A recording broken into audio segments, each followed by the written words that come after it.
All right. Hello, everyone. Hello. Let everybody get inside. Did I share? I think I did. Did I put this in Oh, my journal? Trying to remember if I did.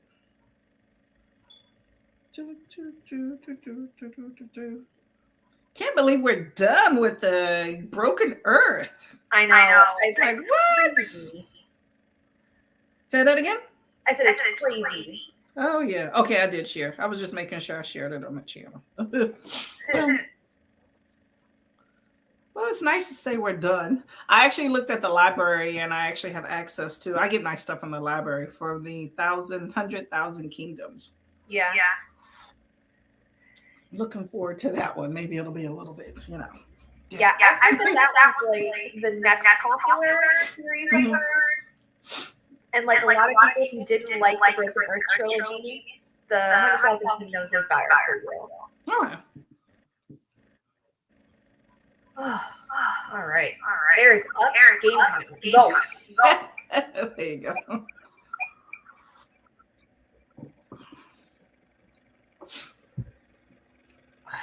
All right. So today, for those of you that are brand new, we are doing the live show for the Broken Earth trilogy final book, The Stone Sky by N.K. Jemisin. Courtney, I'm getting a little feedback. I can hear myself. Maybe I need to turn it down a little bit. Oh, is that better? Let's see. Nope, I'm still here. I don't use a microphone. Let me see. Do I have anything on? The speakers on your end, I can hear myself. Let me mute it here for now. Hold up. Let me do the mute.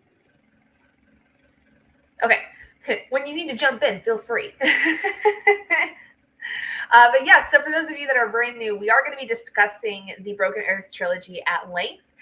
In terms of, if you've read the books, please make sure that, you have read them. If you haven't, I would suggest, avoiding spoilers if you can from this live show, and come join us another time. Catch the replay when you've actually, read the book or the series, if you haven't even read the series, because we are going to be talking about spoilers and things that have happened over the course of the series, and eventually how everything gets wrapped up in this final book. But first of all, everyone that's here, congratulations for finishing the first series of the N.K. Jemisin read-along. Thank you guys all so much. First and foremost, for being a part of this with me. I was honestly really nervous when deciding to do a read-along that nobody was going to really want to be a part of this, but I am very grateful that I, found a lot of you guys, with being friends with Bree and Brandy, and being able to have a community that is just as invested in stuff like this as I am. So I'm really glad that I get to share a lot of this with you guys. Hi, Elises. Hello. So yeah, just thank you guys so much for being a part of this with me. You guys have made this so much more amazing than I thought it was going to be. I don't even know what exactly I expected. I just wasn't even sure how any of this was going to work. But I am just so happy that we've been able to sit and talk once a month about the books and really get some interesting discussions going.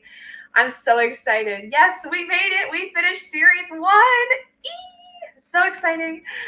So, and then for those of you that are coming in April, we are going to be technically reading 2 books, but mandatory is only 1. If you choose to, you can read the optional book, which is Far Sector. It is a graphic novel. It is more sci-fi based, and I threw it in because I wanted to give everybody an opportunity to read a little bit extra. And at the very least, if you read Far Sector, that's great. If you don't and decide to just read the first of the 100,000 Kingdoms series, that's totally up to you. It was just kind of something I added on because it was another piece of work that N.K. Jemisin had written. It is so far, I believe, the only graphic novel she's come out with. Now, she's had a lot of short stories that have been put in collections and that she's done, but we're focusing more so on the novels. And I just thought a graphic novel would be a nice little way to add some spice in there just a little bit. So I have heard that it is really, really pretty. The artwork is stunning from what I can see. I'm really excited. And this is a much more sci-fi based story, to my understanding, than most of her other work, with the exception of probably in some ways the City We Became duology. I think that borders on a little bit of sci-fi-ness with it being kind of like a sentient city. But otherwise, the next book we will be working on, the next series we will be starting, is going to be The 100,000 Kingdoms, which I don't even know if that's the series title. I'll figure it out by the time I go to read it. But at the very least, it is the first book in that series, The 100,000 Kingdoms. As I was saying to Courtney, basically, when it comes to that series, a lot of people I've heard have either really liked that series more than The Broken Earth, or they like The Broken Earth more, but still really enjoyed the other series. So I also have heard that people who liked the 100,000 Kingdoms series were like, it was people who didn't necessarily enjoy the Broken Earth trilogy as much, but they definitely liked this series a lot more. So I'm hoping for the best, because if any of you guys watched my review video, my reading vlog video of The Stone Sky, I was a little disappointed in the end of the story. It was not as strong as I wanted it to be, but overall was a really interesting way to end the series. Which, with that, let's get started with talking about The Stone Sky. So, Courtney, tell us your thoughts for those that did not watch your review video, which we will make sure to try to leave in the description. Well, my review of The Stone Sky is about how it is throughout the entire series. I've said this, I'm not as invested in the magic, the earth magic, and all that.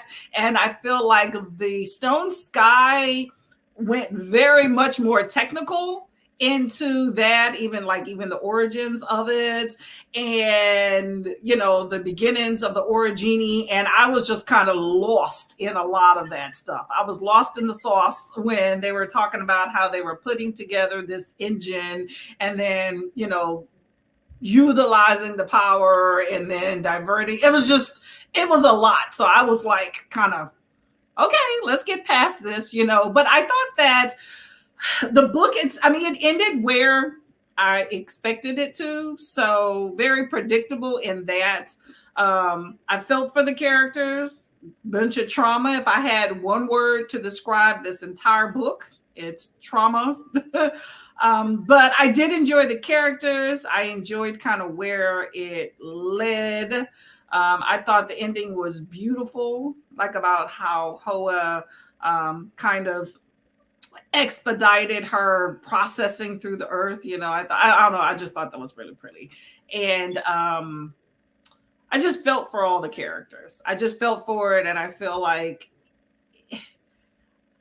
I want to say, kind of left in an optimistic way, but it's an optimism of something different. So that's the optimism that I'm looking at. But as far as is it a positive ending to where, yay, like a happy ever after? No. But I'm happy I read it. I went in blind. I will say this, as far as with any N.K. Jemisin, I went in blind. I heard she was an amazing author, and I just wanted to kind of see where it, went. And so, it's definitely been a ride, I will say, for me. Same thing with 100,000 Kingdoms. I'm vested in NKJ, However, and I said this in my video, if we get into this earth magic that I'm not invested in, I'm all about finishing a book, but I won't continue. But like I said, that earth magic thing just was kind of not my thing, and I just think that the third book just went a whole lot more technical. So if I had to say any of the books was my least favorite, I would say it was this one, for that one aspect alone. Yeah, I would agree. I think that The Stone Sky for me was my least favorite as well. Agree. I was disappointed with the ending. However, I called it in our discussion for Obelisk Gate. Yes, you did, Ulysses. Honestly, I didn't see any other way for it to end. Yeah, I kind of felt that way too. Like, especially when we found out that Essun was pregnant, I was like, oh no, this is not going to end well. This is not going to end well at all. Like, I knew from the second that I heard about the fact that she was pregnant, I was like, God dang it. Like, I knew for certain then that something bad was going to happen. I didn't expect the pregnancy at all. That came out of left field for me. Of all the things, that came out of left field for me. And I was like, oh no. Yeah, I would agree with that. And then I thought about it too, because I think I even said this in my video. Like, I thought about it where it makes sense that this would be something that would come up because it does require her to make a choice. Does she end up, continuing on with this path that she supposedly was somehow destined for? Or does she give all of that up to be able to live a decent life as opposed to like living selflessly? Like, because I think it's either the case of being selfless or selfish. And she wasn't able to be selfish because that was not something that she ever learned how to be. It was take care of everybody else. And even in moments where you could say she was being selfish, it wasn't to the point where it actually was. It was more of she's just, very stubborn. She's got a very, like, hard personality because of how she's grown up and what she's done. Legit surprised by the pregnancy. I mean, I was surprised, but I also wasn't. Like, I was like, oh man, really? But at the same time, I was like, yeah, that makes sense. We needed something to really kick her in the butt to actually make a decision of what she was going to do. Because it's either destroy her kid or herself with her now unborn child. But I felt that she was going to somehow make a sacrifice when it came to Nassoon because she was still searching for her. So I figured that would be the sacrifice of she would become stoned to save Nassoon. So the idea that now there's a baby, but I just feel like for every love, which I don't know if I would consider Lerna a love, but for every love that she's had, there's been a child and some trauma with that has died. So I felt like that is fitting. Once I heard she was pregnant, I felt it was fitting. It's just the idea that she was pregnant. I was like, oh no, girl. But I guess it's not birth control in the desert. So I was going to say, I guess in this world, there is no such thing as birth control. I don't know. It's possible. Don't know. We made it. Now you can join in on the discussion with all the spoilers. Yay! I love it. Thanks for hanging in there, Amy. I do appreciate it. Thought the sacrifice was a given that was going to happen regardless. Yeah, I think you guys are absolutely right. And Courtney, I think you really hit the nail on the head that especially with everything, she's had to give something up. In every relationship she's had, her children have somehow in some way been sacrificed, whether by her own means or but taken away by other people. And this was kind of just par for the course. I think it was one. I would not be surprised if when she found out she was pregnant, if there was something in the back of her head going, well, I might just lose this one too. I mean, I've already lost all my other kids. They've either been murdered or kidnapped from me. What's to say this one's going to even live? Which is awful to think about. But given her situation, I would not be surprised if that was one of the first things that popped up into her head. And I commend Lerna big time for saying the decision is yours, knowing that that's his baby. And, in reality, might be the only baby he ever has access to. But, he didn't make it anyway. So, but still, that came out of nowhere, too. I'm like, no, but you know what? I guess it's a good thing that he didn't have to live to see, her have to make that sacrifice and know that, hey, my kid's not gonna come to fruition. So there's something I wanted to discuss with everybody because I had a kind of this idea going through most of the Stone Sky. So there was a perspective in this one that was very much somebody who was kind of very all-seeing, or at the very least had some kind of hand in things that were going on. Now, by the end of it, it felt very much that this was like our Stone Eaters, like Hoa, or oh crap, what's the other one? The one that was with Nassoon. I can't remember its name. Steel. Yes. Steel. Yes, Steel. I was wondering, did anybody else start thinking about the fact that maybe the Stone Eaters had been watching this entire thing and just letting stuff play out, kind of like acting as like the deities? Because like the entire image I had this entire time with them was like they were the gods on Mount Olympus watching everybody around the table. Like, that's kind of the image I got of these people. They weren't like absolutely intervening, but they weren't like stopping the humans from basically like running the show. What's everyone's thoughts on that? I mean, I think with the Stone Eaters, they live for millennia. So they just stand by and watch human nature just take its course. And I feel, and just like in the end, when Still Gray was basically like, basically I'm tired of this existence. So I feel like they just kind of let things happen because what else can they do? Like humans come and go in their world as for a small eons amount of time. But until one of them decided, hey, let me put into course some sort of action that maybe can help my existence, because they do have feelings even though they're suppressed.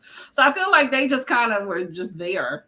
I wish there was a little bit more about them, but I think that for what was said, you got to see the origins of them, and went from there. But I just feel like they were just entities just letting life happen and just being innocent, or I wouldn't say innocent, just bystanders until they decided that maybe we have a choice in, or we have some sort of, what's the term I'm looking for? Agency? They can have some sort of play in order to make, to side the fate in the end. Yeah. Which that's an interesting thing to think about, because we've talked about before with other books in the series where there is some kind of biblical feel to it. I mean, the very beginning of the 5th season, we talked about how the scene that we now know as Alabaster making essentially what is the 5th season begin, it's a very biblical feeling moment. And we've talked about before too of how like we don't really necessarily know how the origins of the world actually start off. So is it possible that this is supposed to have some kind of like biblical tie to it again, where the people that are kind of involved with all of this stuff are kind of watching things happen to discuss this idea about, do we actually have free will? Do we have the ability to actually make our own decisions? Or is there somebody kind of above that can make decisions for us that's just not really doing it and just kind of letting things happen? Like, there's always been that kind of debate in terms of like religion, like in terms of like, do we actually have the ability to make our own decisions, or does somebody actually somehow control us, albeit maybe reluctantly or minimally? It's a very, I think, interesting look at how that all those biblical aspects kind of tie back into itself. I don't know if anybody else caught that, but that's what I remembered from, the rest of the books going forward. But also Father Earth, if I'm hearing it correctly, Stone Eaters were made because Father Earth wanted someone to, didn't he say, to protect the earth? That's what their purpose of them are. So they have become stone, and now they basically roam the earth. I think of it as like kind of like Stone Eaters are eyes of the earth, like they're eyes of, if you want to call Father Earth God, they're the eyes of the planet, and so that's why I think they're just kind of like bystanders to just see what goes on for like another what am I trying to say? It's just like another, I guess, set of eyes on the earth, and maybe there are reminders as well, in the stone lore of, hey, we have to look out for the planet whenever people see a stone eater. It's just kind of like another grounding effect, because, people are going about the earth and not really think of it unless they have a quake. But when you see a stone eater, you know that they are from the earth. And as a reminder that Father Earth is around, that's the way that I took them to be. And then it's the idea that when you've done so much stuff to the earth, utilizing magic, that now you become stone. It's almost like a punishment of Father Earth calling you home. Yeah.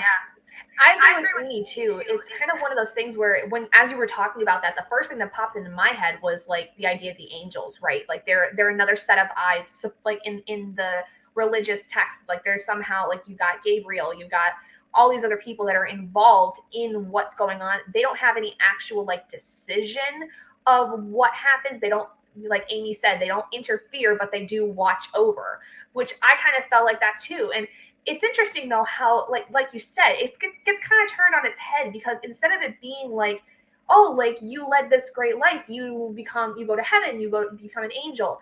When you use up your magic, you practically just you turn to stone, and we don't really know what happens to you. According to what we learn also in this, it is entirely possible that you don't actually fully die when you become stone, because Alabaster supposedly may not have really died, but maybe his soul kind of just, or whatever it is, kind of just transferred itself somewhere, which that's always been like something I remember hearing about, was like, if you don't necessarily believe in going to heaven or hell, you can believe the idea that energy in our bodies doesn't go away, but it goes somewhere. Where it goes, we don't know. And like that's always been something where like I remember hearing about in debates when it came to like religious ideas and like where exactly do we go when we die and what happens to us. So I really enjoy how there kind of is that biblical aspect without really being so in your face. Because I think a lot of times fantasy can be really in your face about the biblical aspects of it, but it was very much like we're touching on it, but this is looking at it in a new way, in a different way. Waiting on the sidelines watching. Yep. Feeling I got was that they knew more. They just chose silence. Yes, exactly. As Alabaster becomes stone, I got the sense he was ascending. I think that that's kind of the idea in some way, is that as you're turning to stone, you're somehow ascending either to like the next plane, whatever the case may be. We don't really know. Apparently, yeah. Well, this is what. Oh, go ahead, Courtney. I was kind of confused in the end of the obelisk gate versus this one. So at the end of the obelisk gate, it was alluded to, or maybe I'm wrong, correct me, that Alabaster had become a stone eater, like a diamond or something, like towards the end, right? Mm. And so when you got to the end of, that was the obelisk gate. So when you got to the end of the stone sky, and Hoa was basically saying, hey, Esun is a stone eater, but he said he was going to process her because, over long periods of time, stone becomes crushed and polished and, it's in form. Mm-hmm. And he said he was basically going to speed up the process in her processing, I guess, for her to become a stone eater and walk the earth like him. So, but what happened to Alabaster? Well, that it was so quickly at the end of the obelisk gate, the way they made it seem was like, darn, he's the shining stone eater. And I'm like, okay, cool. And then you didn't hear from him in the last book. So I'm confused. I was confused. Yeah, so I thought about this too. Because I even mentioned it in my vlog where it was like they do talk about that. Like Hoa does talk about how he's not necessarily really here anymore. He can't come back, but like he's not also completely gone. So what my thought is that processing thing, like that is what makes people into stone eaters that walk the earth. But I wonder if there is some kind of like, not maybe afterlife, but some kind of place where people who don't get turned to stone eaters and aren't processed in that, if there is a place that they go, which we don't know that because nobody knows actually what happens to us when we die. So how do we expect to know what happens there? Which makes sense. But it's interesting. I think that's a very interesting point. Like if Hoa is saying that he processes Esun into this actual living thing to a degree that can walk the earth again, what does happen to people like Alabaster that get turned into like diamonds or, get pressurized and then disappear? Do they still live in like the earth? Do they still live in the stone and they're just not as corporeal? Like what's going on there? So Amy, to answer your question, from my personal thoughts, I believe that the narrator, I think Hoa had something involved in there. I feel like he was definitely more than what he seemed, because I got to the end of the stone sky and there were certain things that like he said that I was like, I feel like this is Hoa. Like Hoa was more involved with the people sitting at the table watching everything happen as opposed to just actually being the stone eater. And what I gathered, and I could be wrong, so please somebody correct me if I'm wrong and you know the answer to this. What I think was going on was the narration that was going on in the stone sky was being told by Hoa, but it was from before anything happened. It was before any of the stuff happened with Esun, with Alabaster, all of it. I have a feeling that's how it is because it starts in a time where it feels like it's way before anything. It's Alabaster? Really? You're muted, hun. Courtney, you're muted. Sorry. I'm like, okay. No, I thought that in each chapter, like, I mean, there were different narrators. Like, Hoa wasn't the only one. I felt there was different chapters told by different people. And Alabaster, he definitely had his, like, unless I'm completely off. It wasn't like all one narrator the whole book, was it? I mean, now that you say that, I don't remember because I thought it was all the same person, but I probably just wasn't paying enough attention, truthfully. Because remember at Core Point, there was one, I don't know, this stands out, maybe I'm a pervert, but there was one point where Alabaster was talking about he was at Core Point and he was there alone and he was talking about how he, relieved himself. And then he said he thought of Inan and then, he stopped or something. I don't know. I should have wrote down page numbers. No, I know exactly what you're talking about, though. I do remember that scene. And yes, I do think that was Alabaster. Narrator view, I thought has always been Alabaster. See, I mean, now it makes sense. It makes sense now if that is the case. But then who? I guess I'm confused then. Like, I have, like, this is why, though, I would be interested in going back and rereading it. Like, this is a series I think I would reread because I feel like I did miss some things. And I'm interested enough to figure out what those things are. So that is one thing I do love about this series is that I definitely think if you read it the first time and feel like you're missing something, it doesn't feel like a chore to want to go back. Like, I actually actively would like to try to reread this fairly soon because I definitely think I missed some things. Plus, I just loved the way that the first book was, and so it'd be a treat for me. But no, it's interesting, and like more I think on it, Alabaster seems kind of. I think that makes sense.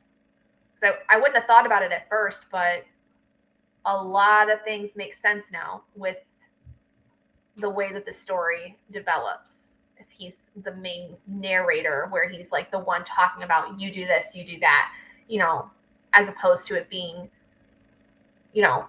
anyone else. Jemisin is a master storyteller. Yes. I would say I feel like personally, while she's amazing at creating the idea of a story and little nuances here and there, world building in this series is not my favorite. And I feel like this is a story where I need a lot of historical context to understand half of what's going on because there's so much here that's so out of context for a lot of people. Use those appendices, girl. I didn't bother with the appendices. I noted the different time periods, but then I just rolled with it. But for that world, I think for you to understand so much, you can go to the appendix 1. Honestly, if she could just make a class on this entire series, I would take it. I'd love it. Like, why not? Brandon Sanderson does, he does professoring. Let's do NK Jemisin. Master class. Yes, let's do a master class. Let's do it. First book remains my favorite one because it gave me all the holy shit, this is good factor, which I didn't get until the very last word of book 1.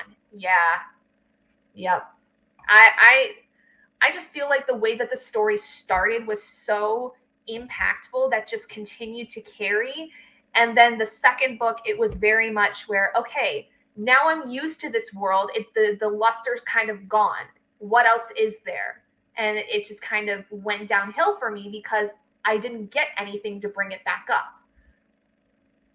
Yeah, she's very, very good at that. The way it ends in the 5th season always let me know it was Alabaster. Yeah, that's true. Yeah, that makes sense because, like, he has been, like, a part of everything. And he did know a lot of things going through the series. So I'm not surprised if he is the narrator because he did know a lot. I guess I'm shocked I didn't make that connection myself.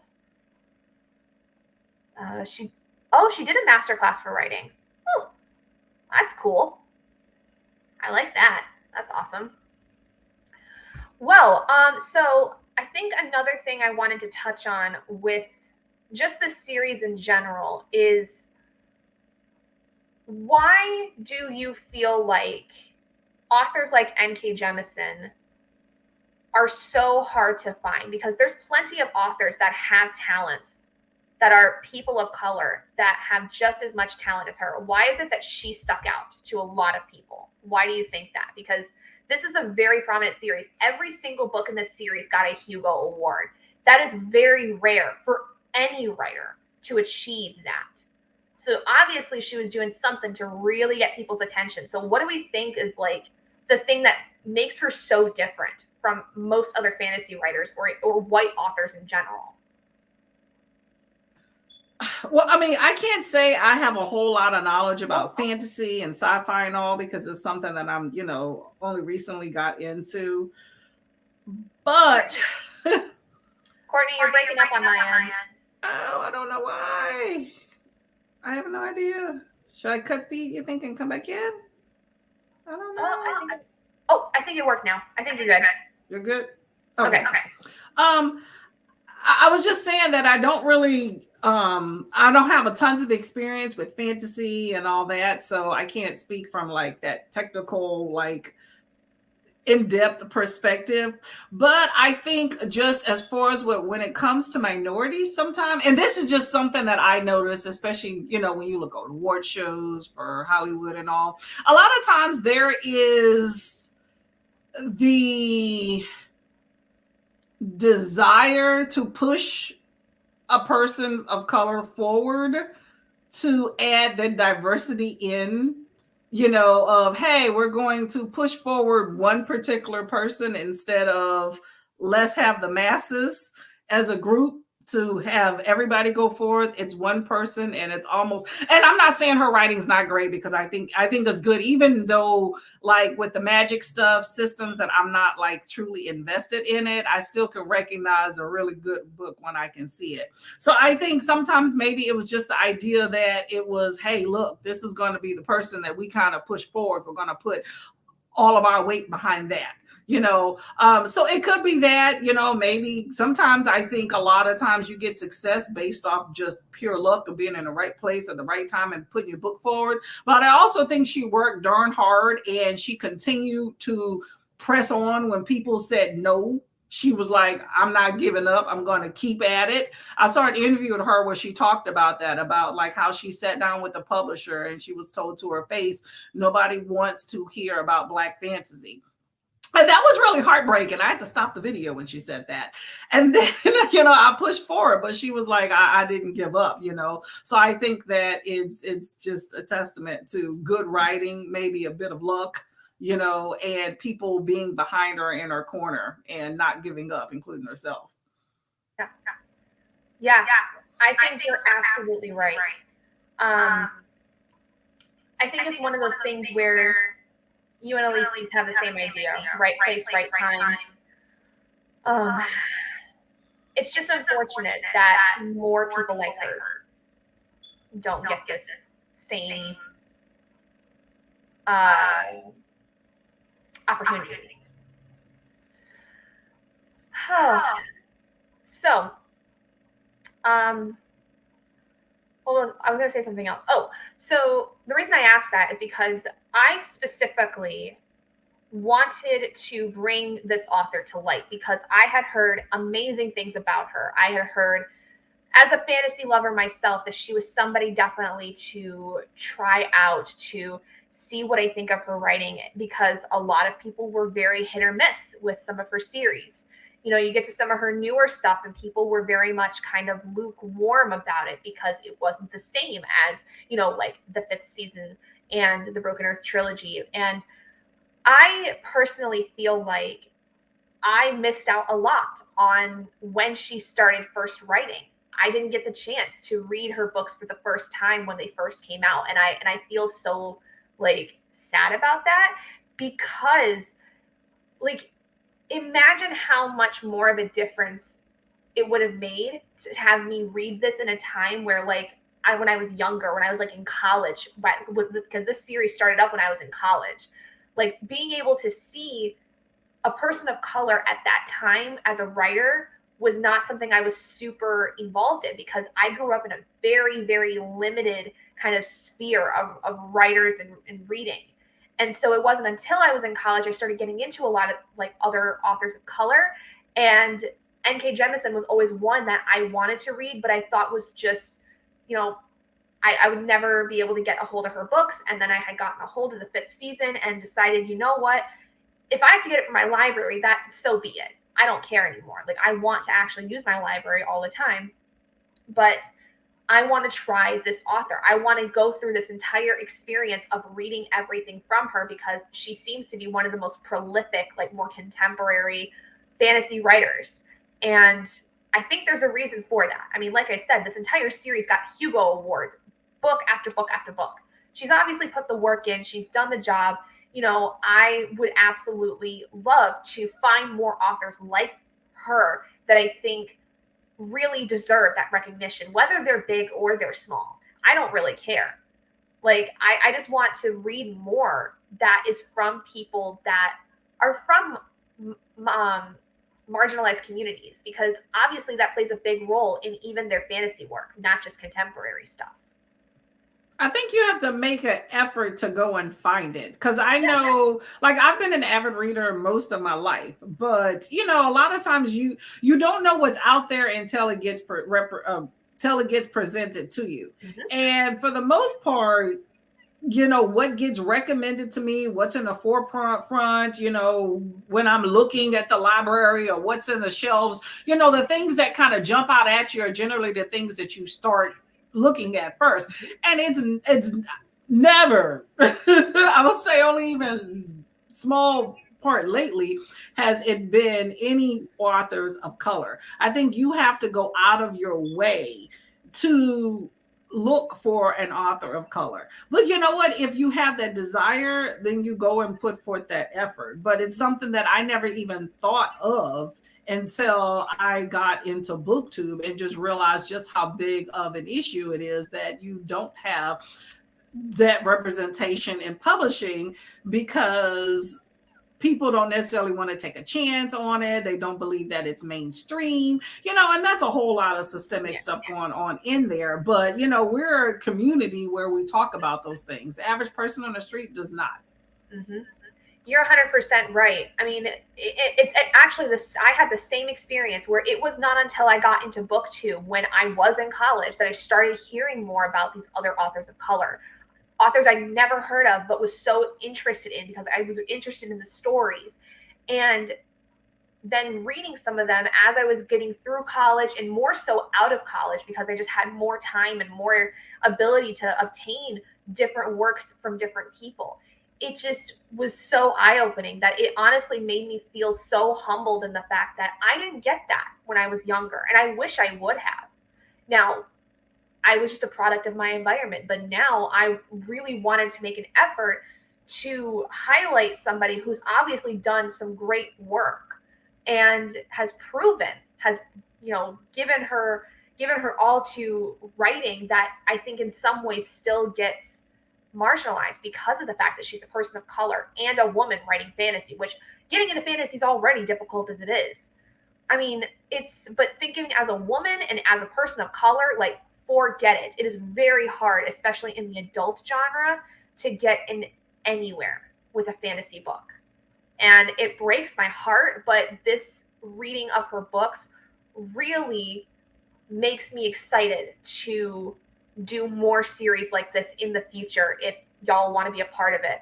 Also, if y'all want to read more people of color, you've got Bree from Bree Cherie Reads doing the Octavia E. Butler read along, which I highly suggest doing so, because again, another author I heard amazing things about for years, never got into, started up this year, and I'm so mad at myself that I did not read her books when I was younger, because I think even though they're a little bit like more intense than I expected, they're so good, and I wish I would have seen her work previously.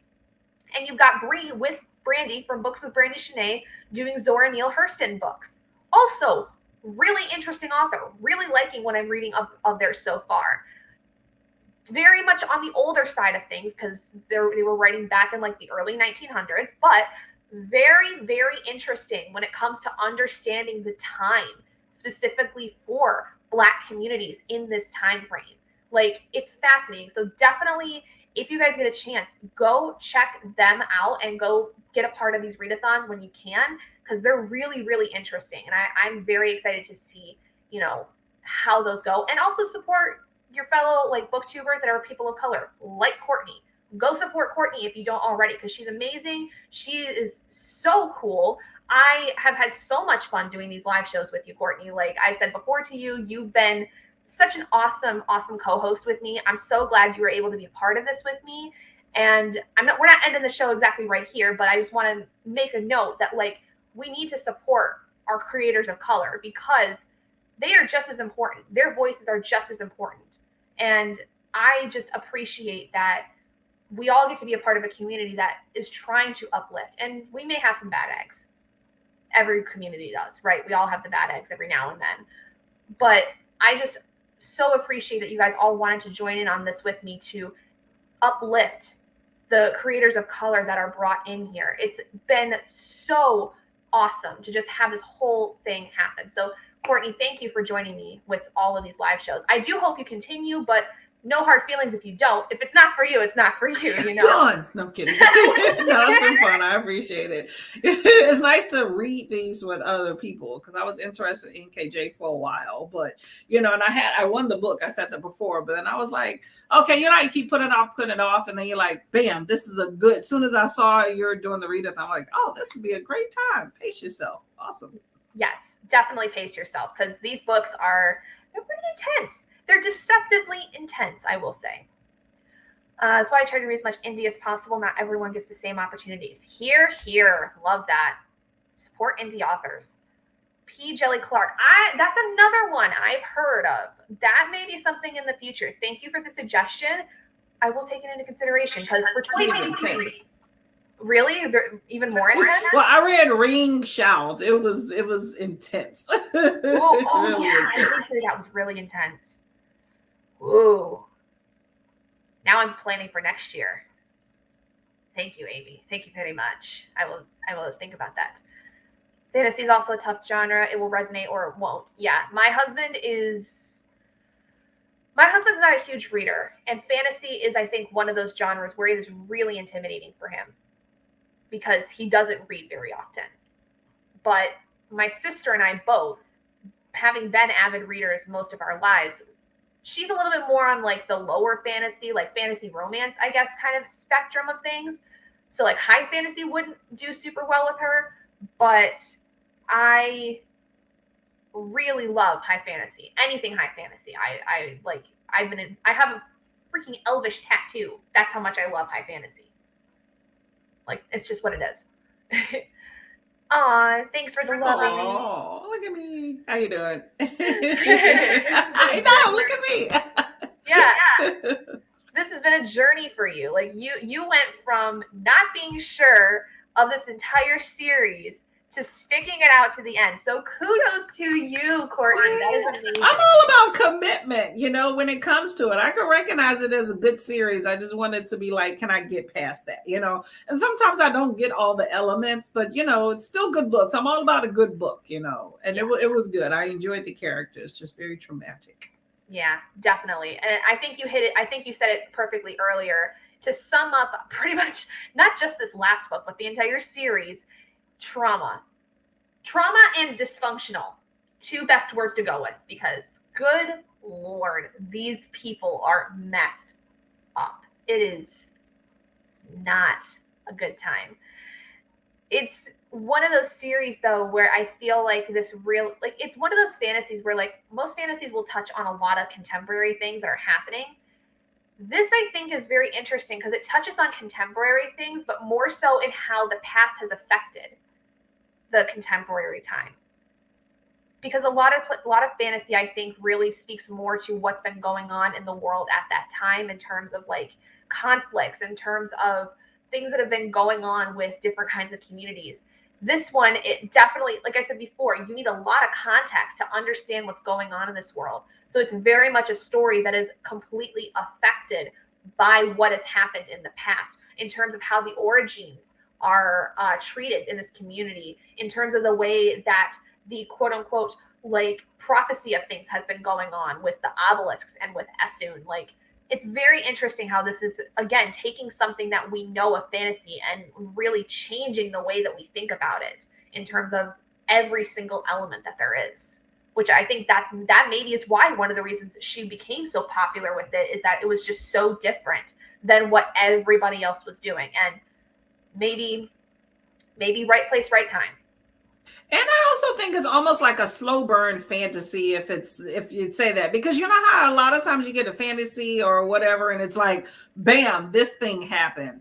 This book was kind of like this happened, and then you just kind of slowly get this story that goes out, and you have one little thing. Like everything that happens contributes to the whole. You have some things, big things that happen, and you always build up towards the end to something, but it's one of those slow burn things where you have all these, I don't know how to describe it, elements that go into it where you get that slow investment into each and every character. You don't really get that. I don't really get that as much as in a lot of other books, you know, but also I think the perspective and how it's told from basically from this unknown future, I guess, just makes it different. But yeah, definitely a unique perspective. I enjoy that. But I also think that's one of the great things about having diversity when you are having books, you know, for people that read. It's the same thing with movies, you know. It's like and not to say this particular story couldn't have been told by a white author. I have read some fantastical books that I could not have been by a white author. It's just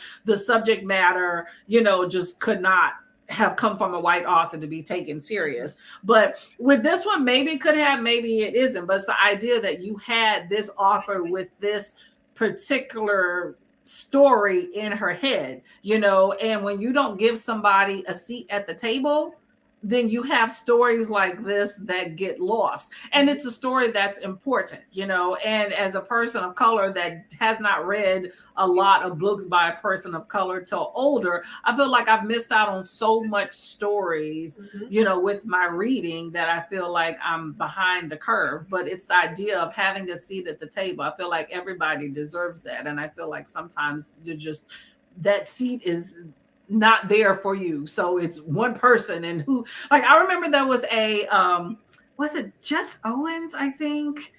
Anyway, and they were talking about like diversity in publishing and all, and there was a publisher that came forth, or somebody that worked at a publishing house, that was talking about how they were talking about how it was an intentional limitation of people of color. And somebody brought up the idea of a particular author. They were like, no, we already have one. And it was a lady, she posted like a little thing from her boss that specifically said that. But to me, I mean, it's life. You move past, you keep trying to get that seat at the table, but you get stories that are lost in the process of that, because somebody didn't get that opportunity. And yes, you're like, that could have been N.K. Jemisin right there, N.K. Jemisin number 2. Also, I wanted to know, is this her first series? No, I don't think it was her first published. Okay. But it's definitely her most popular. Let me actually look that up real quick. According to Amy, though, the Inheritance series, which is the next series, that's the title of the series we're doing. The Inheritance series next. No rock magic, so you might be good.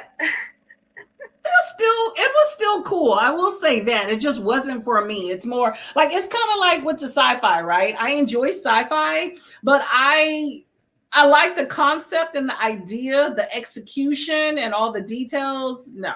So I can skip past, but I can enjoy sci-fi in that aspect until they start like making up name like influxometer and stuff. And I'm like, okay, let's get past it. Apparently, N.K. Jemisin is 50 years old. I did not know that. Beautiful lady. I know. She looks stunning. Yeah, I think technically her first series might have been the Dreamblood duology. I don't remember, which we're going to read that later on this year. The second half of the year, I will say, is probably going to be books that people are not going to like as much. because they are not her most popular reads. Like, we are going to be reading the essay collection that she had that a lot of people were back and forth on in terms of whether they really liked it. It was very hit or miss. The Dreamblood duology, we're going to read that. We're going to, at the end of the year, be reading the City We Became duology, because that is her most recent series.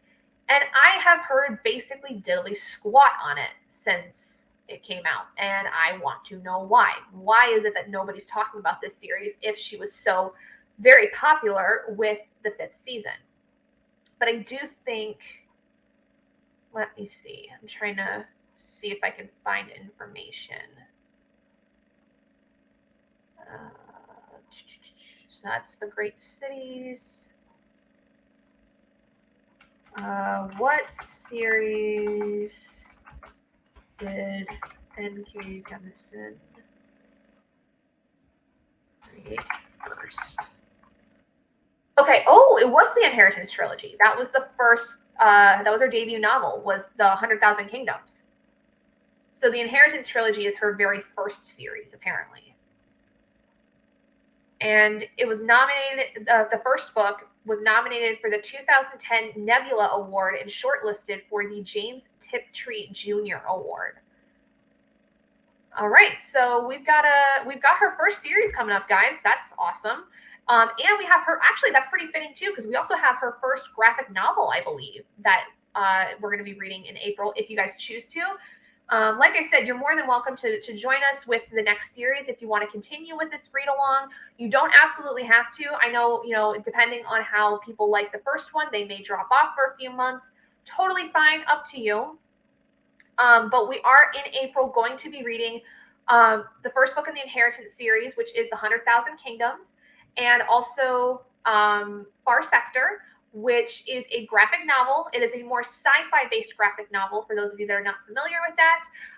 N.K. Jemisin has also written sci-fi. She's written a lot of sci-fi short stories, but this is like the first more novel kind of thing, graphic novel or actual novel wise, that I believe she's published so far. So yeah, two very different worlds. Yes. So is there anything else that we feel like we need to talk about in terms of the Broken Earth trilogy or the Stone Sky in general? Does anybody have anything that they want to discuss really quickly, or just state, like, I don't really know. Courtney, do you have anything? The scene where they were in the desert, of all the stuff in the book, for some reason that just sticks with me. The one paragraph where she talks about how they went into the desert and it was 1,100 that went in and 850 came out. It just like, it was just so sad. I don't know. Did that kind of just get to you? I mean, it was just the wording of how she said that about like everybody goes through. I forgot I don't know. I had it in my blog that I talked about. I actually read the paragraph where she talks about how, everybody goes through something, but she was like, but what I'm going to say is 1,100 people went into the desert and 850 came out, and then they kind of all went their ways and basically they were just skin and bones. And it reminded me a bit of the Titanic, about how you had all these people that went in looking for something to go towards America, and then, all these people died. But it also reminded me of like Moses wandering around in the desert, and so many people got lost going towards a goal, towards the promised land. Where they were going was looking for that Renee's place and putting all their hopes and dreams into that, and so many of them did not make it. I was just like, whoo, I had to put the book down after that paragraph. Yeah, I mean, it's one of those things where I feel like it's not really discussed a lot in fantasy. Wait, is this what? true? What? I didn't hear about that. Let me look that up. I am so excited that that's the case. That is going to be so cool. That would be amazing. And I have a friend who's in script writing. I doubt she'd have the time to work on it, but I would love to see something like that. That would be amazing to see a 5th season movie.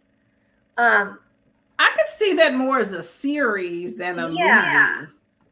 But I enjoy a movie because I can't commit to series. Fair enough. No, I think you're right though. I think it would do better as like a TV series, like a few seasons or something. I feel like there's a lot of books anymore, especially fantasy. It just works better to break it up into series because I think we all learned from the HP movies there's a limit. I think we've all learned that there's a limit to how many movies you should be making in a franchise and a series. And I think that most people have kind of picked up with that and decided, okay, we're just going to make a few seasons of this fantasy series or this fantasy book. I mean, we've got the Wheel of Time, we've got Lord of the Rings that came back. Game of Thrones. That's what they did. All that. I think people just learned from instead of doing large movies for every single book in a series, if there's a ton of them, it's better to just do a TV show.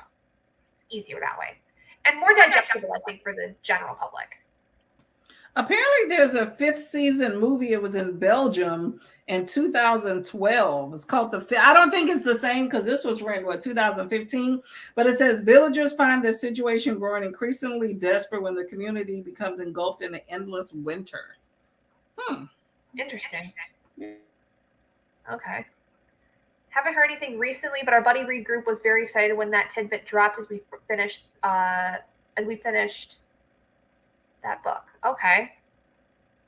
Huh. All right. Well, we'll have to keep our eyes out for that because if it ever comes out by the time this year is up, we may need to do a watch party or something. I could see it happening. I doubt it's going to be this year, but we could always hope. We can dream, right? Right. It says she herself is handling an adaptation. That was in 2021. Right. And a lot of stuff got pushed back with the pandemic. So I would not be surprised if it's been pushed back. Oh, that would be amazing though. That would be absolutely fantastic if we could get something like that because Lord knows we need more representation in everything. Oh, and just imagine like how diverse of a cast we could have with that. You know who would be really cool for Essun as an adult? The one girl from Black Panther, Lupita, I think her name is. I can see that. I kind of can too. Like she's not like stocky, she's not tiny, she's like perfect size. She's kind of young though, because as soon as in her 40s, you know who I immediately thought? I'm thinking 3 characters in my head. Her, now I can kind of see that if they want, the young, beautiful, how Hollywood does it. So I can see that. But I can also see a Viola Davis, although she's a little bit older. And then I can also see from The Walking Dead, the character that played Michonne. For some reason in my head, I could see that. I didn't see The Walking Dead, so I don't know. Okay, but Alicia says Viola Davis. I was kind of thinking also like an Angela Bassett maybe, but again, might be kind of a little bit too old for it. Oh gosh, or not Lupita from Black Panther, but the other one, Okoye, I think is the character's name, Okoye from Black Panther. I think that's her name. Gosh, I have not watched that movie in forever. I think either one of them would be really, really good because they've already shown like that they can be super strong, like warrior characters. So who would be Alabaster? Let's do some fan casting here, friends. Let's do some thinking. Who would play Alabaster? I don't know, but they said that Michael B. Jordan is attaching himself to the project. Now, what that means, I don't know, but it said he attached. But this was back in June of 2021. So there's no telling what is now. For all I know, they ditched everything. Yeah. Lupita would be for when she was with Alabaster and their honey. Yeah, okay. Yeah, I can see that. A little bit on the more young adult side or new adult-ish. Okay, so let me think. Who else? Okay, so Tonki. Who's gonna be Tonki? Who is a person that would play Tonki really, really well? Tonki was Caucasian, right? I think so. Okay. Yes, Lupita is cyanide. Yes. You know, it's funny. I can think of Tonky for some reason. It's probably too late now. Courtney Love, for some reason, I think of Tonky. I don't know why, but this was back in the day. I haven't seen her in years, so it's no telling what she looks like now. I think it'd be younger. She doesn't look very good. Like, she's Yeah. not aged very well. Also a link to her masterclass in that article. Oh, nice. Thank you, Amy. So who would we do as Tonky though? For some reason, the thing is when I think of Tonky, for some reason my brain goes to the little gorilla that's in Tarzan, because the energy is the same. For me, like just the pure energy of like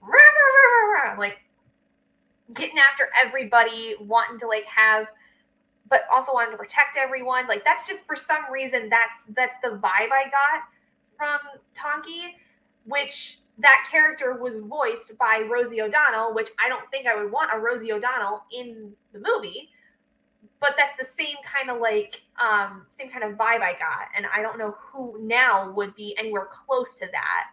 How old is Felicity Huffman? Ooh, that's a good question. Let me see. All the characters that I think are too old now, but I'm thinking of their younger times, so you can't go back. 60. She's 60. I don't watch a lot of TV now, so I couldn't even know who's who. Ooh, Aquafina. Oh, I could see it. I could kind of see it. Yeah. LeVar Burton is too darn old. But I can see it back in the day. I could totally see it. Yeah, but nah. Yeah. Ooh. Oh, wait. Who the guy that's what's his name? Morgan in Criminal Minds. Shamar Moore. Not as Alabaster. I'm thinking like as another character. I feel like he would fit in somewhere. Lerna. Maybe he could be Lerna. He's too old. Shamar Moore, from the guy from the soap operas back in the day. Nah, he's was he in soap operas? Oh, the only thing I know him from Criminal Minds. Good looking black dude, right? Light skin. Yeah, a little bit lighter skin. Yeah, and his teeth kind of crooked, but still sexy. Right? I think Fine. teeth. Yeah, he's too old. He's been around a minute. He must be, how old is he? 50s, 60s? Why is he getting on your last nerve, Elises? What you got against Shamar Moore? Because he's so damn hot and he knows it. True. Yeah, I don't see Alabaster as super young either, but I don't want to say Michael B. Jordan, because Michael B. Jordan gets casted in all these kinds of roles. Let's have somebody else. Let's see somebody Alabaster else. was like 40. If they want to go with the time frame, he was like 40, so they got to be kind of young like that. Well, and that's why I thought Shamar, because Shamar's like in his 40s, if not like almost 50. Okay, yeah, I can see that. He's cocky. Yeah, I can see it. You know, like Courtney said, hot and knows it. All right, come on. I need more names. Let's go. Let's keep doing this. This is fun. This is fun for me. I love fan casting.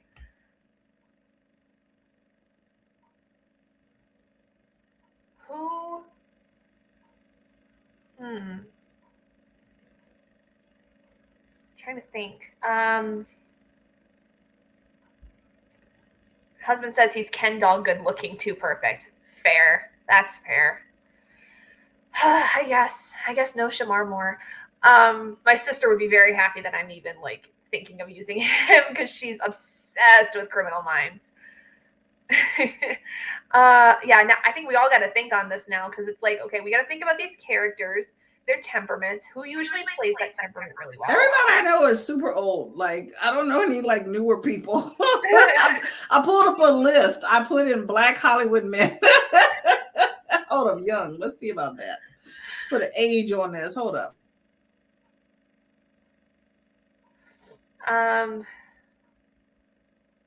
Oh gosh, I'm trying to think. I'm also trying to think of people that aren't used in a ton of things anymore, because there's like so many actors that are just constantly being put in movies, and I'm like, good Lord, can we pick some other people, please? Like, what about that guy, Kofi Cerebo? He was in Girls Trip. I don't know what else he was in. He's so fine, but you know how Lerna, I don't know if you can see that. Lerna is younger, so maybe he can be Lerna. Oh yeah, I recognize him. Yeah, he was. Ooh. Heck yeah. Sweet tooth. Woof.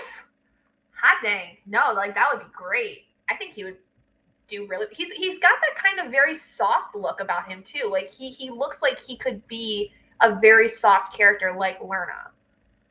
Yeah, he can be soft, but he's also manly, and he also has that smartness going on. But he could also be the thug if he needed to be. I just feel like he's such a versatile character. You know, he's pretty, but he's gruff at the same time, depending on what you want to make of him.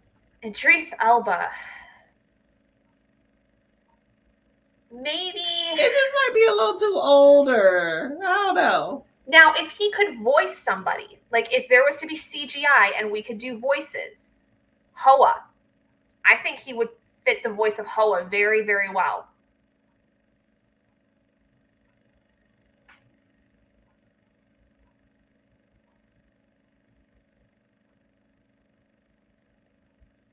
I mean, that's just my thought. Method Man, he is fine and all that, and he doesn't look old. I don't care. I'm trying to figure out who could be Hoa. This has to be Hoa's white, right? Well, I mean, he's a stone eater, so I wonder if it's not so much like appearance as it is voice. Yeah, but then when she first met him as the little boy, she said he was like, wasn't he like white, right? With the white eyes as well. I always thought of him as a little white kid. I don't remember. You might be right.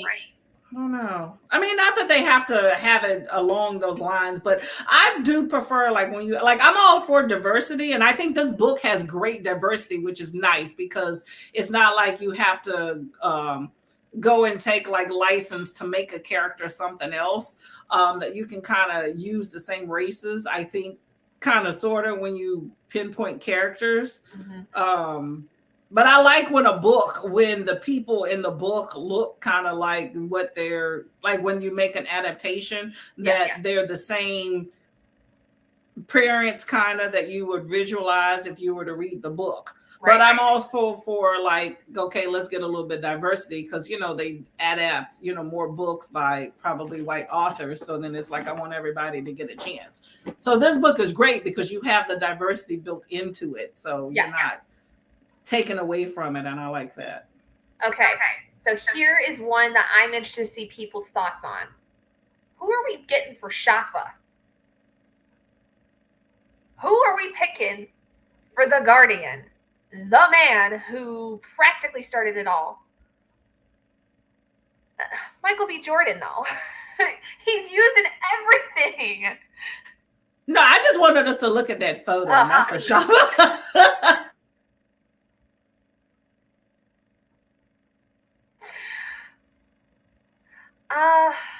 Yeah, I know this is gonna be a tough one because I think like the way that like I remember hearing Shafa in the audiobook was more European, like, so I'm not sure. Yeah, he is like a President Snow.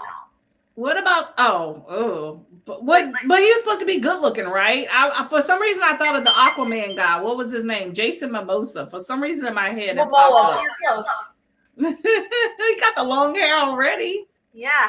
I mean, no, I think Alici's right though. He's got to be kind of like a President Snow, but I think he's younger because if I remember correctly, in the 5th season, at least when he went and picked up Essen when she was a kid, he was fairly young, but like you saw him get older, and like he dies by the end of the series. No, Mimosa. The jerk. Oh, the Darkling. Oh, Ben Barnes though. I don't know. Maybe. The sharp ankle jaw, yes. The scruff, yes. The darkness, not so much. I felt Shafa was more of a really white blonde in my head. You ever saw the movie Byzantium? I have this idea in my head. I don't know. I have two guys in my head. Darn it. Was he in the Sherlock Holmes movie? Let me do some research. Let me get back to my research. Okay. You take your time. No, I'm thinking like the first thing that came to my head was somebody that like had a European kind of like voice.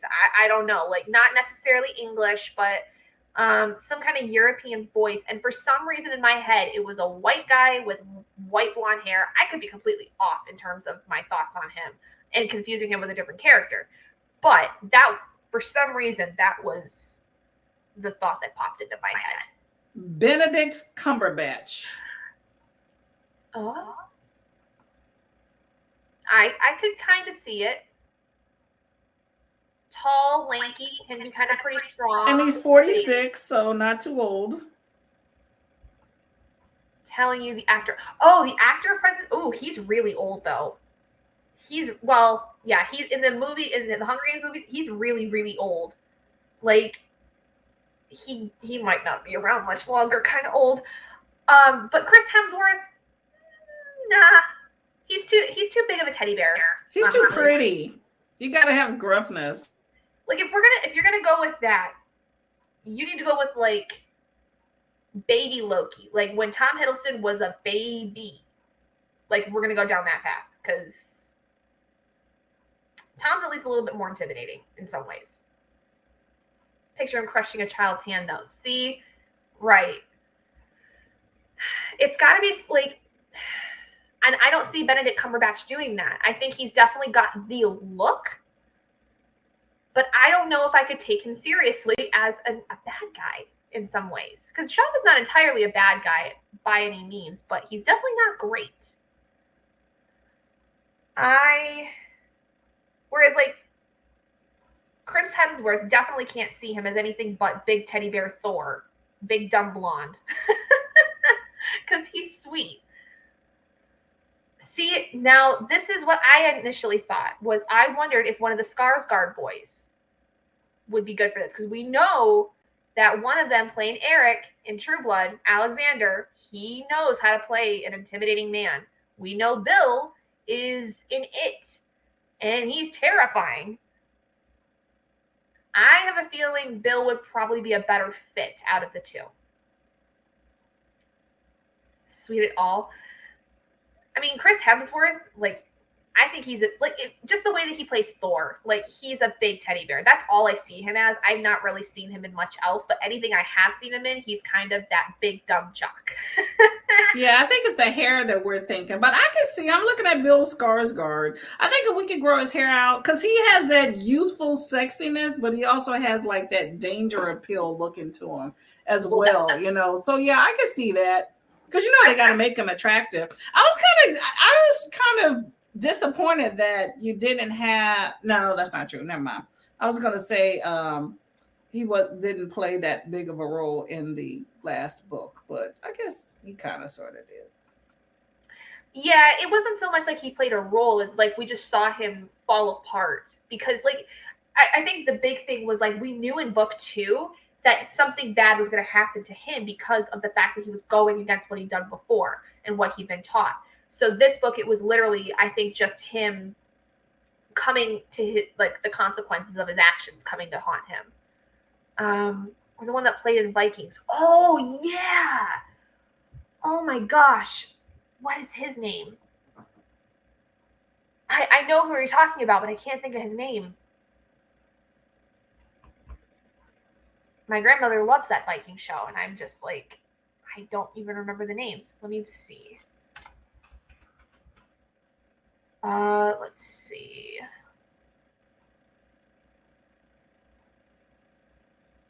Gustav.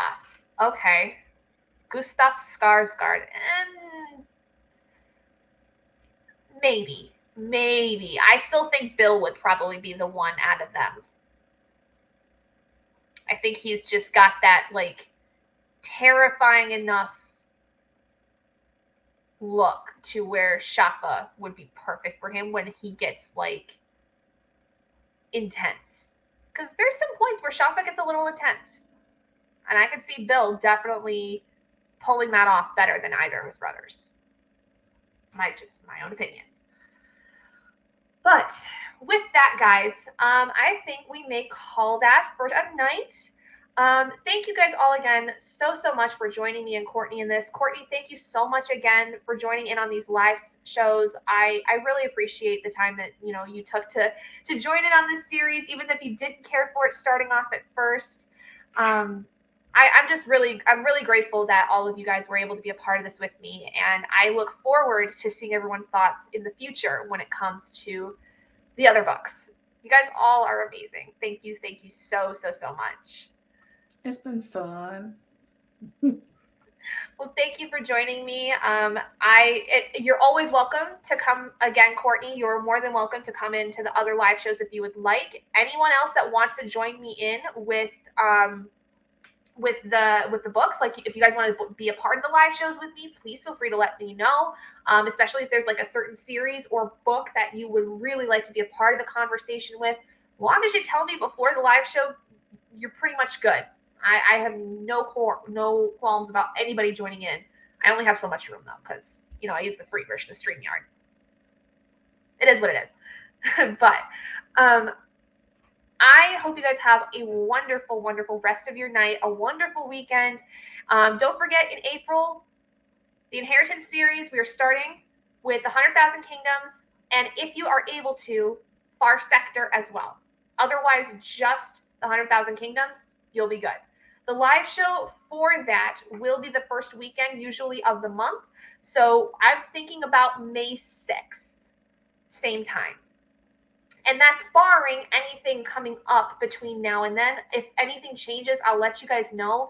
But I am trying to make it where it's the first weekend of every month that we do live shows for the read-along.